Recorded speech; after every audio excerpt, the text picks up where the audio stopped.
ব্যাংকে টাকা রাখাও এখন ঝুঁকিতে, বাড়ছে আমানত হারানোর সংখ্যা। এক ভয়াবহ বাস্তবতা। ব্যাংকে রাখা আপনার কষ্টার্জিত টাকা কি আর নিরাপদ?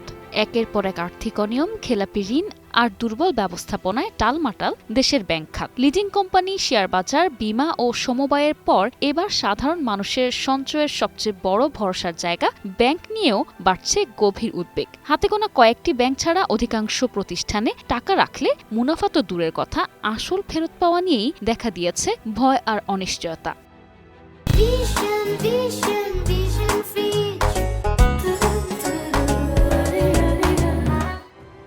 বাংলাদেশ ব্যাংকের তথ্য অনুসারে বর্তমানে দেশের ব্যাংক খাতে খেলাপি ঋণ ৫,৫৭,০০০ কোটি টাকা, যা মোট বিতরণ করা ঋণের ৩০.৬০%। এছাড়া খেলাপি ঋণের প্রকৃত চিত্র আরও ভয়াবহ।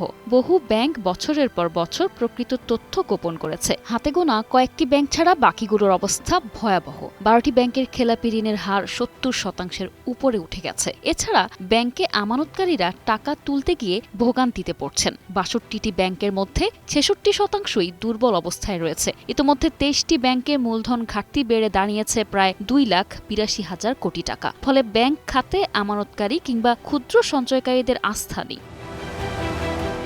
বাংলাদেশ ব্যাংকের সাবেক প্রধান অর্থনীতিবিদ ডক্টর এম কে মজিরির মতে, ব্যাংক, এনবিএফআই, শেয়ার বাজার ও বিমাসহ দেশের পুরো আর্থিক খাত এখন তীব্র আস্থার সংকটে রয়েছে। দীর্ঘদিনের অনিয়ম, লুটপাট ও জালিয়াতির কারণে মানুষের মধ্যে সঞ্চয় ও বিনিয়োগ নিয়ে ভয় তৈরি হয়েছে। তিনি মনে করেন, অনেক ব্যাংকে খেলাপি ঋণের পরিমাণ আশঙ্কাজনকভাবে বেড়ে যাওয়ায় হাতে গোনা কয়েকটি প্রতিষ্ঠান ছাড়া অধিকাংশ ব্যাংকের আর্থিক ভিত্তি দুর্বল হয়ে পড়েছে। ফলে সাধারণ মানুষও এসব প্রতিষ্ঠানের টাকা রাখতে আস্থা পাচ্ছেন না, যা সামগ্রিক অর্থনীতির জন্য অশনি সংকেত।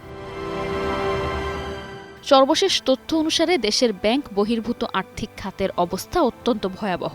২০টি প্রতিষ্ঠান রেড জোনে রয়েছে। এর মধ্যে ৯টির অবস্থা এতই খারাপ যা অবসায়নের সিদ্ধান্ত নিয়েছিল বাংলাদেশ ব্যাংক। তবে সেখান থেকে ৩টি প্রতিষ্ঠান বাদ দেওয়া হয়েছে। ৬টি প্রতিষ্ঠান অবসায়নের ঘোষণা আসতে পারে। আমানতের অর্থ ফিরে পেতে এ ৬টি আর্থিক প্রতিষ্ঠানের ১২,০০০-এর বেশি আমানতকারী আন্দোলনে নেমেছেন। প্রতিষ্ঠানগুলো হলো FAS Finance, Premier Leasing, Far East Finance, Aviva Finance, Peoples Leasing এবং ইন্টারন্যাশনাল লিজিং। সূত্র বলছে, বিতরণকৃত ঋণের স্থিতি প্রায় ৭৬,০০০ কোটি টাকা। এর মধ্যে খেলাপি ঋণ প্রায় ২৮,০০০ কোটি টাকা, অর্থাৎ মোট বিতরণকৃত ঋণের ৩৬% খেলাপি। নিশা আলম, ডেস্ক রিপোর্ট, ২১ টেলিভিশন।